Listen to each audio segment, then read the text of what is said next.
And I decided, you know what, I'm not going to let influence take over me, and I took the control. And I sent it off for editing. But I found this really cool quote. It says, all writing problems are psychological problems. Blocks usually stem from the fear of being judged. If you imagine the world listening, you'll never write a line. That's why privacy is so important. You should write first drafts as if they will never be shown to anyone. Erica's song, and it really related to most of my problems. So I found this also really cool. The rules of writing. 1, write crappy first drafts. 2, words don't bleed, cut them. 3, write now, edit later. 4, there are no mistakes, only creative opportunities. 5, don't think, just write. 6, rules. There are rules? So I believe it was later that night when I started to receive my first comments. Mr. Tallman did most of the editing. He would send in a suggestion, and I could accept or reject it, which means it would change or not at all. He helped me over the next few days. We spent multiple hours editing and communicating.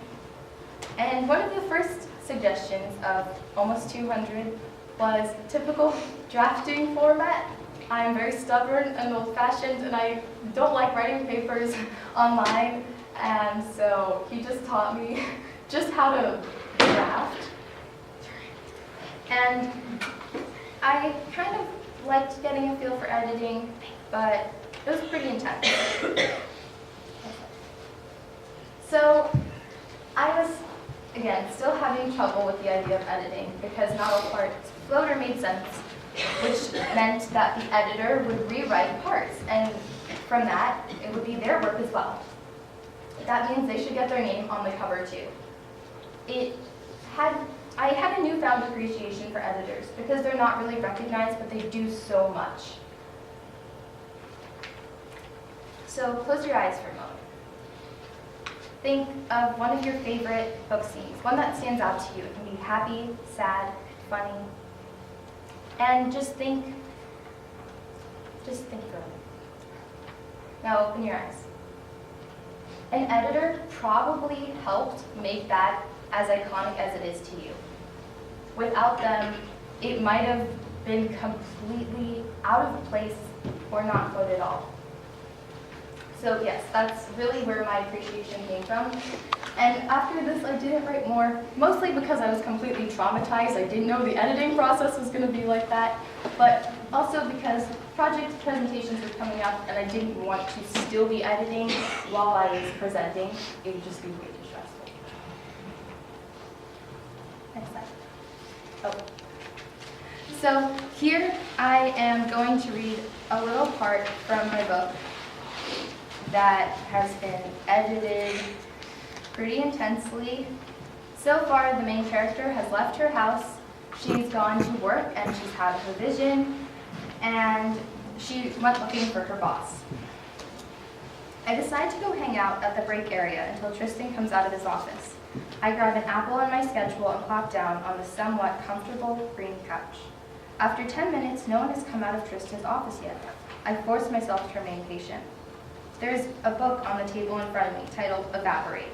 It seems pretty cool, and I don't have anything better to do, so I might as well read it. As I turn the pages, I get tired and drift off for a moment. I jolt awake when I feel hands on my shoulders and look up. Tristan is standing behind me. "Look who decided to show up," he says with a smile. "I've been here for a while," I say as I sit up. "Corbin said you were looking for me, which reminds me. Here," I say, handing Tristan the papers Corbin had for him. "Anyway, I went looking for you because I had a question about my schedule, but when I knocked on your door, no one answered, so I came here to wait." "Sure," Tristan teases. "Well, you're here now. Do you mind coming to my office?" "I guess not," I say, eyeing him as I jump up. I follow Tristan into his dimly lit office, and I take a seat in front of his desk.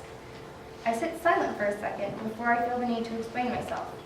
"I'm sorry that I was late today. I didn't mean to be, and I left on time, but..." I let my voice trail off when Tristan walks to the other side of the desk and motions toward the door. There is a boy standing there. Well, more leaning against the wall than standing, really. From far away, I can't make out too many features, but as he gets closer, I realize he's about my height, has light brown hair, and hazel eyes that look blue in this lighting. I get a weird feeling from him. Not creepy weird, but something's not right kind of weird. This is a new member of our team, Tristan says to me. My name is Callan. Nice to meet you, he says, stretching out his hand to shake while waiting for me to introduce myself. Instead, I just look from his hand to his face and back again. He smiles uncomfortably, cheeks red, and pulls his hand away awkwardly. I hear Tristan start to laugh. What? I demand. I wasn't expecting that, he pauses. But then again, it's you we're talking about, he says, shaking his head and chuckling. I look at the floor and shrug. Alan, huh? I say, even though I know that's not his name. Callan looks sideways at me. Kind of. Alan with the C. A little like the name Callie. I nod. He wasn't as annoyed as I was hoping. What are you hiding? I burst out, trying to catch him off guard. What? Tristan cuts him off. How can you expect him to tell you something like that when you won't even tell him your name? Because people can't resist telling me things, I use, trying to intimidate the boy. Tristan sighs. All right, have it your way. He walks us to the door before warning, people can surprise you. Be aware. Then he pushes us out of his office, and the door slams shut behind us. We walk in very awkward silence for a moment before the boy says, so... Before things can get any more awkward, I see my opportunity. Grayson! I almost lunge at the boy walking near us. Hi, he says, and as he walks over to us. Who's this? I'm Callan. Nice to meet you. Grayson extends his hand to shake, and I almost laugh from Callan's hesitance. Nice to meet you too. I'm Grayson Matterly, a techie and agent here. He looks at me for a moment before asking, I guess you guys already met? Yeah, Callan says quickly.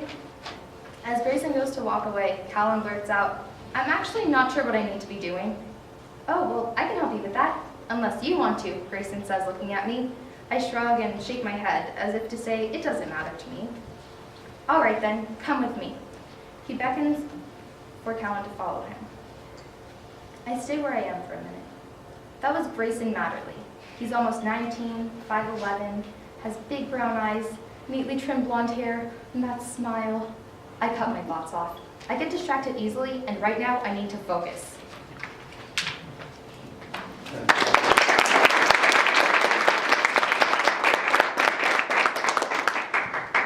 So I learned more from this experience than I ever could have imagined. First off, I had confirmed an existing passion for writing, and it taught me to push through the editing process as quickly as possible and not to take it so personally and to take it more as a compliment because whoever's editing really wants me to do better, and so they're helping me. Not only can I write a book, but I've acquired some social skills.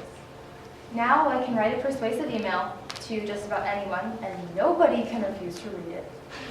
Okay, that's not true, but I'm way more comfortable writing an email to a complete stranger, asking them for help, like a mentor, and there's not too much bribery involved. And rather than being scared for whoever had to edit multiple pages of the paper I wrote for this project, I just felt pity for whoever had to edit multiple pages of my dry humor. But in all seriousness, I've learned a lot about myself. I've learned that my brain works differently depending on what I'm writing. When I write a book, I, as you saw, normally have the beginning and ending the moment I get the idea.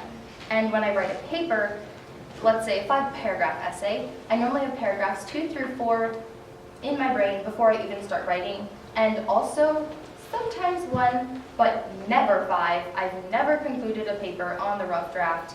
All of my papers say conclusion in big capital red letters at the bottom of my papers, because I just can't conclude. One thing I could not wait to do as a writer was make a reading environment for the reader that was so real, it felt as though they are in the situation with the character, or even better, they are the character. I wanted them to get so attached that if the character is in a scary situation, they feel the same fear as that character. And if the character died, they should feel as though it was their best friend or someone they were close to, or maybe even it was them. As I was demoing this in class the other day, I looked and I saw my friends looking at each other with these sad faces on because I know exactly what I'm talking about. And it made me realize that if you can do that as a writer, you've done your job. You have gotten a reader so attached. You've created someone that is so real that they might cry or sob or scream or not know what to do with themselves for multiple days on end. And you're an even better writer if you yourself are crying while you're writing that scene. And if you are one of the evil authors, you're just cackling like the evil witch. In the end, it all comes down to there's always time to do what you want. Referring back to the S.E. Hinton quote, you still have time to make yourself be what you want. It's true. Be what you want. I like this because it reminds me to take my time. Everything is so rushed, and high schools want you to pick what you want to do for the rest of your life at 14, but you can't even drive until 16. So referring to this reminds me that I can do anything at any time in my life, whether it's now at 14 or in many, many years at 70 or 80. And it reminds me that sometimes you just need to stay bold.